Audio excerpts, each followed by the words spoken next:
नाशिककरांना शुभेच्छा आणि आव्हान आपल्याला पाण्याचं विशेष करायचे। आज आपण आपल्या लाडक्या गणरायाला निरोप देत आहोत। गेल्या 10 दिवसापासून गणरायाचं आगमन झालेलं होतं। अतिशय उत्साह, अतिशय जल्लोष आपण सर्व भक्तगणांमध्ये आपण बघितलेला आहे आणि आज शेवटचा दिवस आहे।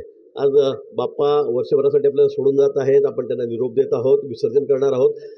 म्हणून या निमित्ताने सुद्धा सर्व गणेश भक्तांना मी सांगेल की आपण आपला उत्साह असाच असू द्या, पण या उत्साहामध्ये कुठलंही काही आपत्ती येणार नाही याची सगळ्यांनी आपण काळजी घ्यावी।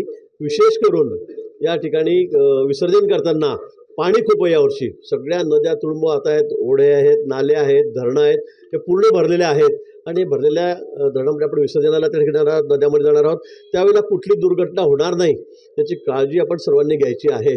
दरवर्षी या काळामध्ये तुरळक दुर्घटना होत असतात, पण यावेळेला पाऊस जास्त आहे, पाणी जास्त आहे आणि म्हणून मग समुद्रामध्ये असेल का नद्यांमध्ये असेल का धरणात असेल ओढ्यांमध्ये असेल, आपण सगळ्यांनी आपापली काळजी घ्यायची, आपल्या कुटुंबियांची काळजी घ्यायची आहे।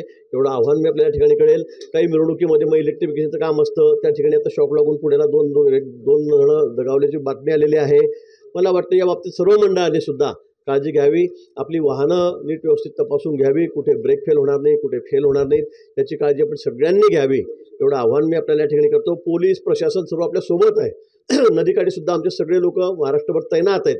फायर ब्रिगेडचे असतील, गार्ड असतील, चांगले पोहणारे आहेत ते आहेत, पण तरीही एवढी मोठी संख्या आपली या ठिकाणी आहे, हे सगळं मनुष्यबळ आपलं पूर्ण पडू शकत नाही आणि म्हणून आपापली काळजी हे आपण स्वतः घ्यावी, एवढं आव्हान मी आपल्याला करतो। पुन्हा आपल्या सर्वांना आज मनापासून खूप खूप शुभेच्छा देतो।